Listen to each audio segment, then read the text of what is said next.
अंधेरा जंगल। रात का तीसरा पहर था। चांदनी धीमी धीमी रोशनी फैला रही थी, लेकिन अंधेरा इतना घना था कि वह रोशनी भी बेअसर लग रही थी।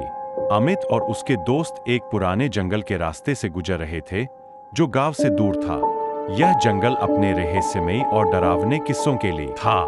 लोग कहते थे कि यहाँ कभी वापस न लौटने वाली आत्माओं का बसेरा है। अमित ने इन कहानियों पर कभी यकीन नहीं किया। दोस्तों के साथ शर्त लगी थी कि वह जंगल के बीचों बीच एक प्राचीन मंदिर तक जाकर वहां से एक पत्थर लेकर आएगा।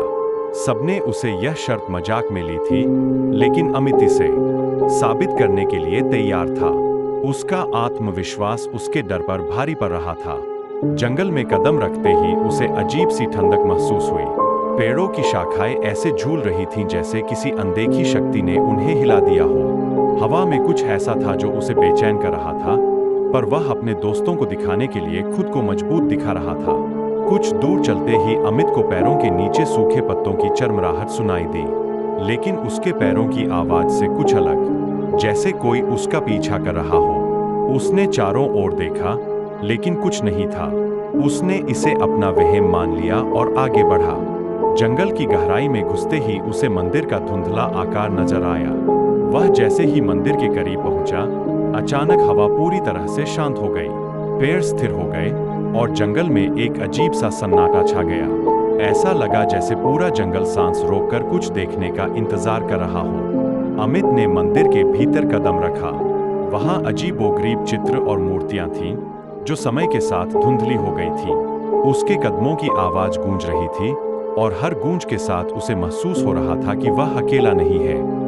उसने मंदिर के केंद्र में पड़े पत्थर को उठाया और जैसे ही पलटा, मंदिर के दरवाजे से एक धीमी सी हंसी सुनाई दी। वह पलटकर देखता है तो दरवाजे पर एक छाया खड़ी थी। वह छाया धीरे धीरे उसकी तरफ बढ़ने लगी।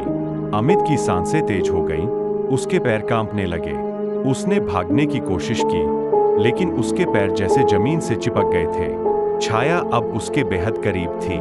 उसकी आंखें चमक रही थीं।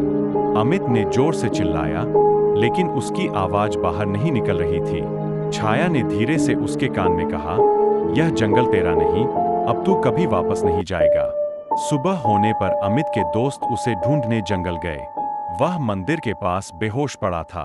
जब उन्होंने उसे उठाया तो उसके हाथ में वह पत्थर था, लेकिन उसकी आंखें हमेशा के लिए खाली और खोई हुई लग रही थीं। उसके चेहरे पर छाया का डर आज भी झलकता था। वह जंगल फिर से कभी नहीं गया।